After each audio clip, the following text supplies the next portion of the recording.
F.I.A.A.H, Foundation for Indigenous Americans of Anasazi Heritage, represents Negro Americans in our original ethnic identity of Anasazi. That was the name of our race before we were changed to American Indians. And in 1705, American Indian women and the descendants of American Indian women were changed to Negro and were used in the captivity of the slave trade that we have known so and have been so eloquently educated and miseducated about, which has become a very, very deep thorn. You know, it's like a constant wound bleeding since this horrible education to dehumanize us has been a part of our experience. No one is born a slave. Slave is an experience that is put on a captured or a oppressed people. And set the record straight on the ethnic identity of all Black American people who are descendants from Negro women and men. Period.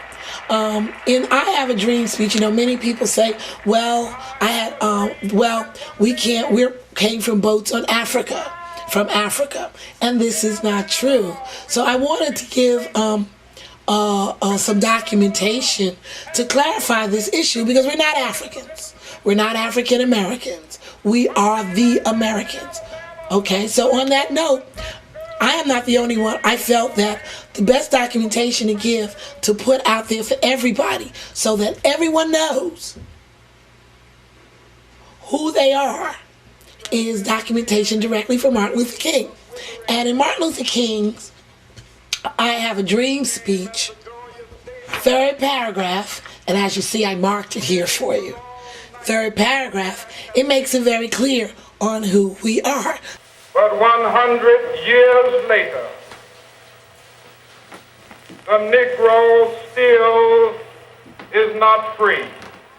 But 100 years later, the Negro still is not free. 100 years later, the life of the Negro is still sadly crippled by the manacles of segregation and the chains of discrimination. 100 years later, the life of the Negro is still sadly crippled by the manacles of segregation and the chains of discrimination. 100 years later, the Negro lives on a lonely island of poverty in the midst of a vast ocean of material prosperity. 100 years later, the Negro lives on a lonely island of poverty in the midst of a vast ocean of material prosperity.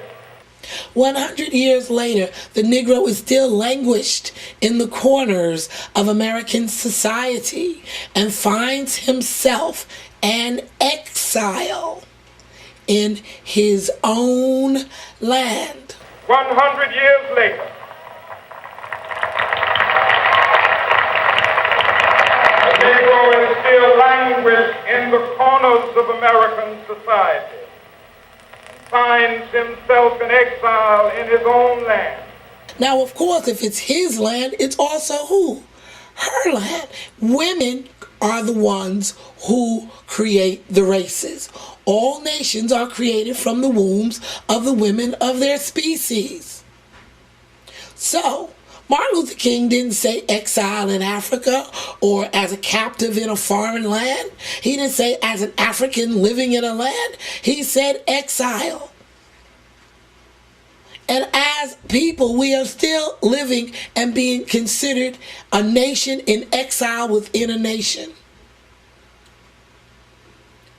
And I'm saying this because there's too many people who are being robbed of their human dignity and just being totally exploited over this question of Black Indians. There is no such thing as a Black Indian.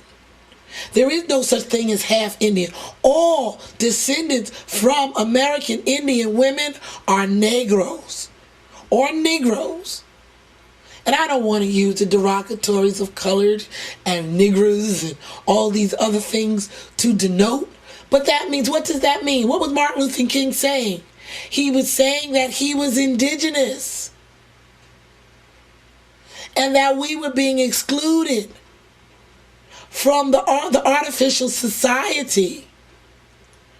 And one thing he constantly called the United States was our nation, because they had been told that they were to be included